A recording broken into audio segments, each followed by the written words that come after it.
Hello mga mare, for today's video, update po muna tayo sa mga ibang school supply na paninda namin dito sa aming tindahan. O wag niyo pong isipin ulit na mamimigay ako ng school supply ha dahil tapos na po tayo dyan. At dahil natapos na nga po tayo sa pagbibigay po ng school supply, abay yung Christmas naman ang paghahandaan natin. Kahit nga August pa lang mga mare ko, kailangan ko na talagang paghandaan kung ano yung mga ibibigay ko sa aking mga tumer para naman hindi na rin ako masyado pang mag-isip kung ano po yung mga ibibigay ko sa kanila. At ito na nga po mga mare ko, lahat po ng na-order ko ng mga school supplies sa aking supplier. 2,208 nga po lahat ng na-order ko sa kanila at halos lahat po talaga ng school supply ay tumaas na. At ayan nga po yung kanyang puhunan, nakalagay na po dyan sa aking screen mga mare ko. At magpa-plus 3 nga lang po ako sa bawat isa po ng mga paninda ko na school supply dito po sa aming tindahan. At sa mga papel at mga ballpen nga po, marami pa naman po akong stocks. Titignan ko pa nga po sa palengke kung magkano na po ang kanyang puhunan ngayon.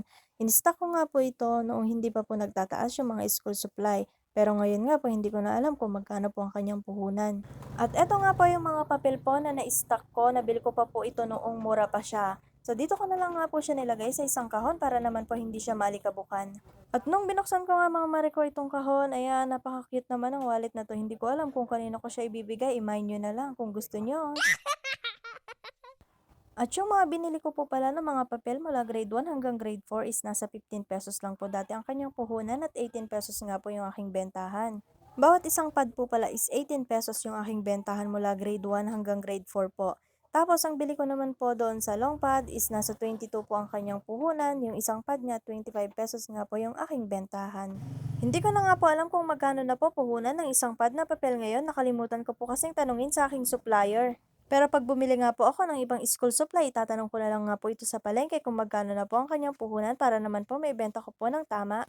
Baka kasi hindi nagtaas yung presyo ng papel tapos may ibenta ko ng mahal. Diyos ko po, baka pukpukin ako ng aking mga tumor.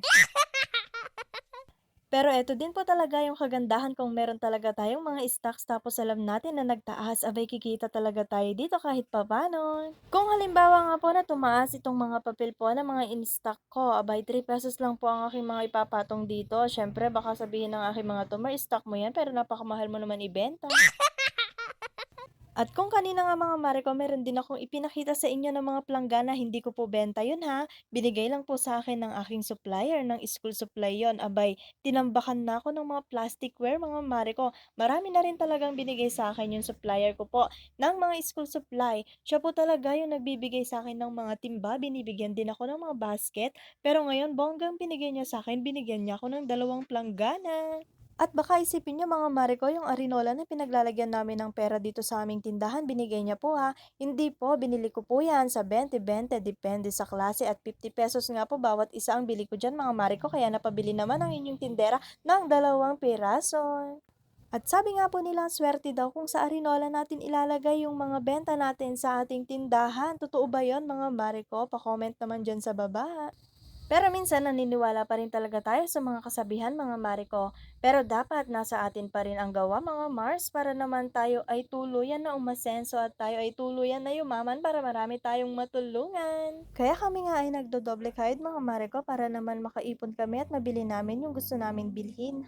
Kaya nga habang tayo ay may negosyo pa, dapat na tayong mag-ipon mga Mariko para pagdating ng future talaga is meron na tayong ipon.